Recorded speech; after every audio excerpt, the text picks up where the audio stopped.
G'day guys, how we doing? My name is Aaron, welcome to the channel, and in today's video, a vlog of an excursion I gave myself south from the Sunshine Coast in Queensland. I got on a plane and I went south for several hours.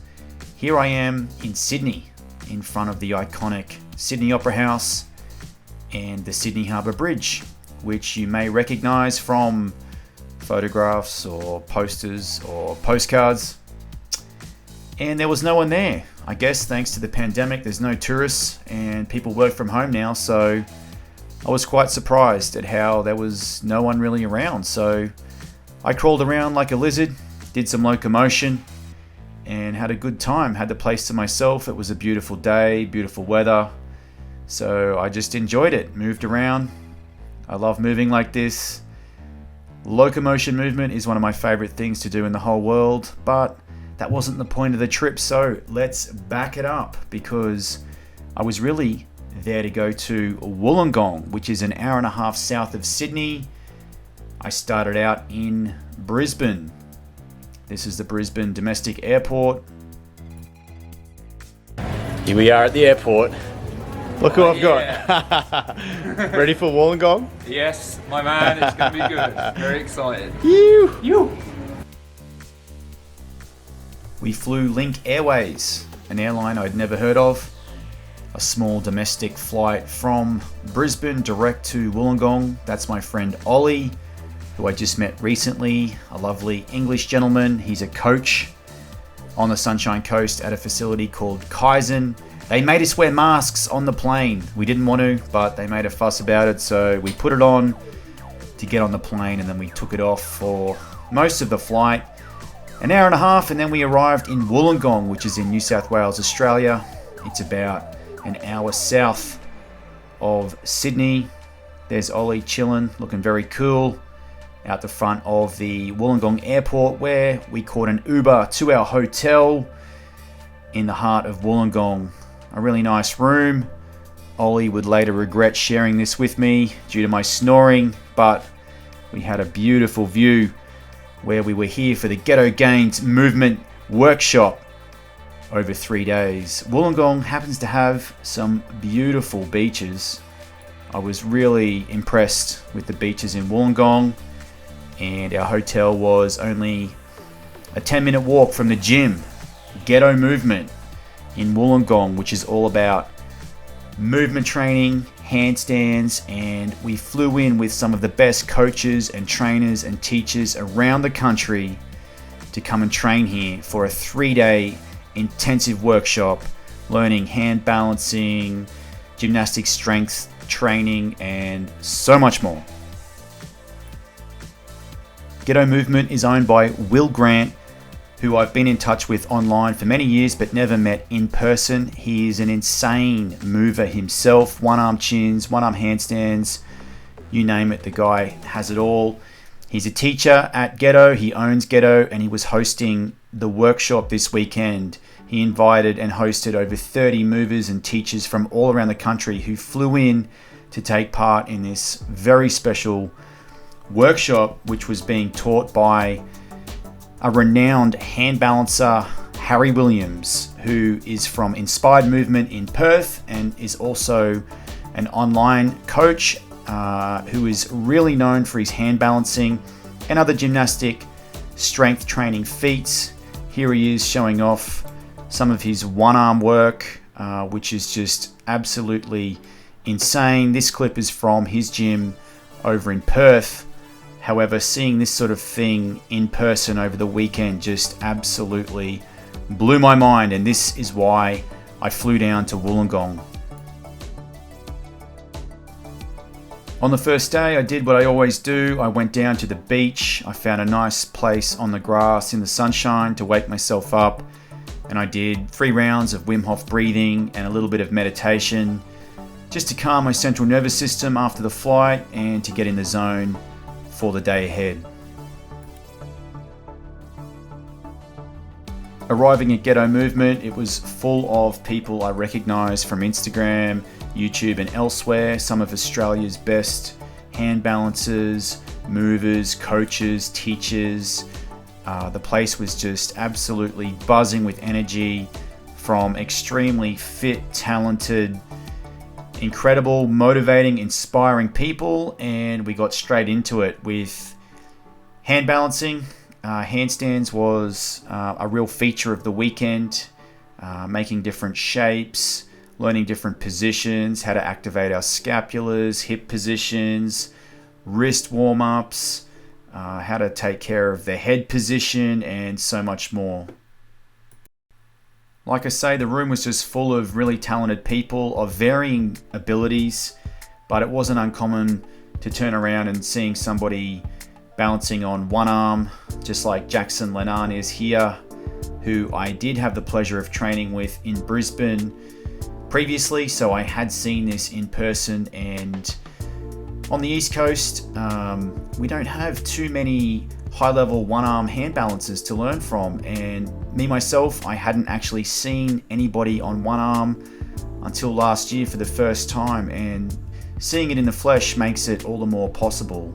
This is young Lewis, who came with Harry from Perth, one of Australia's best hand balancers. He's only 19, and as you can see, the transitions from the one-arm shapes are absolutely mind-blowing, and seeing somebody do this in person with that level of mobility and control just absolutely blew my mind. How he could just change positions, change arms, and just stay upside down for so long.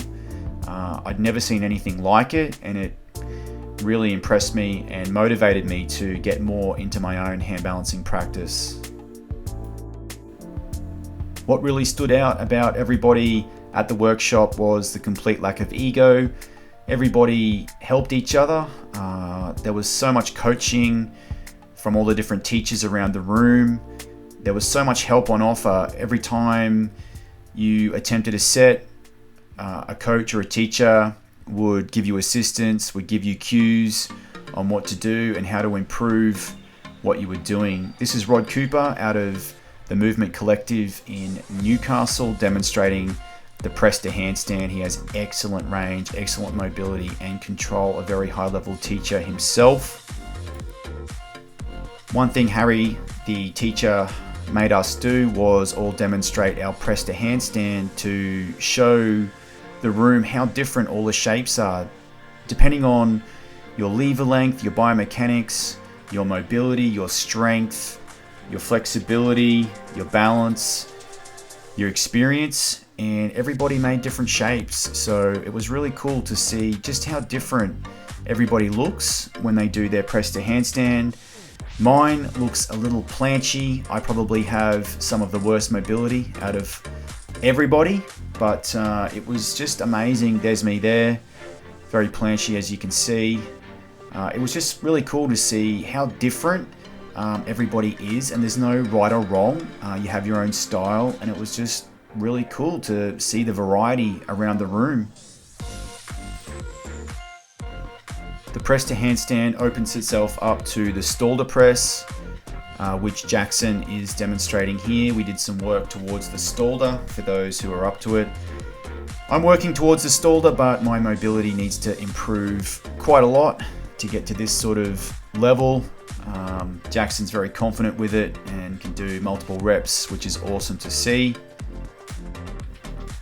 On day 2, we went outside for a session at the headland where there's a lighthouse in Wollongong, and we all did some work on the rails there, some entries and exits on and off the rails, which was surprisingly hard. I'd never done this before, so I found it very difficult. We also did some squatting on the rail. That is Fayon in the white shoes, demonstrating how to do it well. It requires a lot of balance and positioning of the toes. The crease of the toes across the rail seemed to be very helpful for getting balance. The sun was setting, so it was an absolutely gorgeous afternoon with a lot of awesome people, and we finished with some walking along the rail and some more advanced movements after that. But absolutely stunning afternoon, just playing like kids. It was a lot of fun.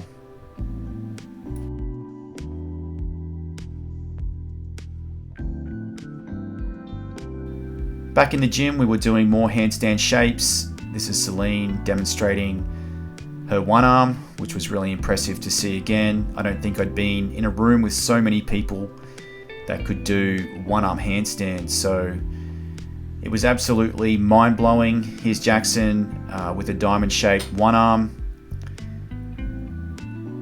And this is Rod Cooper with his straddle one arm. Getting some coaching from Jackson. With a room full of coaches, there was constant cues, constant coaching, constant support. So there were people doing things that they hadn't done before, I think purely because of the energy in the room and the support from everyone around them. This is Harry on the left, demonstrating the diamond-shaped one arm. Notice how different the bodies are. That's Jackson beside him. Everybody makes different shapes, which I think makes hand balancing so interesting. And here are all the one-arm hand balancers trying to get a clip of them all on one arm together, which was pretty entertaining to see. On day 3, we did some planche work. We worked with the tuck planche, trying to get the hips and the shoulders to be fairly level, protracted shoulder blades, depressed shoulder blades, leaning forward. We did sets of these, and then we did some lever work. This is Ollie from Kaizen Movement on the Sunshine Coast, demonstrating the 360 pull, finishing with his signature move, the front lever, which he is very, very strong at.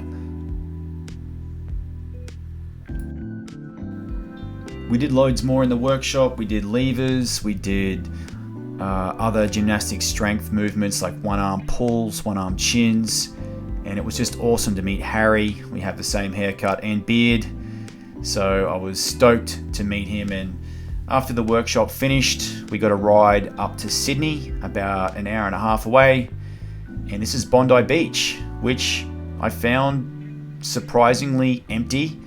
I'm guessing because of the pandemic, there's very few international tourists here at the moment. So these are the famous Bondi bars, which I'd seen on Instagram and YouTube, and I thought, why not try some calisthenics? So I ripped out a few muscle ups just to show the Sydney crew how it's done. I rarely do muscle ups. Oh, this was a tuck front lever I thought I'd finish with just to try and show off, but I don't think anyone was real impressed. After our session at the bars, I jumped on a ferry from Watson's Bay, across the Sydney Harbour in front of the Sydney Opera House, and of course the very famous Sydney Harbour Bridge towards Circular Quay, which was surprisingly empty also. Not many people around, so it was a Monday, really pleasant day. There's Ollie just chilling, and we took a walk across Circular Quay in front of the Opera House and had some lunch down in that cafe overlooking the bridge, which was really fun. There was a man with a dog chasing seagulls away. I believe that was his job. He got paid to do that, so I was very jealous that that's actually a job. And then not many people about, so we just decided to do some handstands in front of the Harbour Bridge, which was pretty cool. We managed to synchronize straddles there, which was a lot of fun. Ollie and I just did handstands and got some sun, got some vitamin D. We were very sore from the workshop, but that didn't stop us. And we finished with a little bit of locomotion down on the tiles. I was wearing my sandals, not optimal footwear for locomotion, but we had a lot of fun doing it. And then we found this spot up in the Botanical Gardens, which brings me to the end of the video, back to where we started. I just had a lot of fun in this spot, and again, no one around. This grass was absolutely perfect. It was like a golfing green or something, just luscious and soft. Absolutely beautiful. So that is pretty much my recap of my weekend, finishing up in Sydney, jumped on a plane back to Brisbane, then drove back to the Sunshine Coast after that. So thanks very much for watching. I hope you were entertained by this vlog. Give it a like if you had a good time, and don't forget to subscribe for more movement videos in the very near future. I hope you're having a beautiful day wherever you are. Happy moving. You.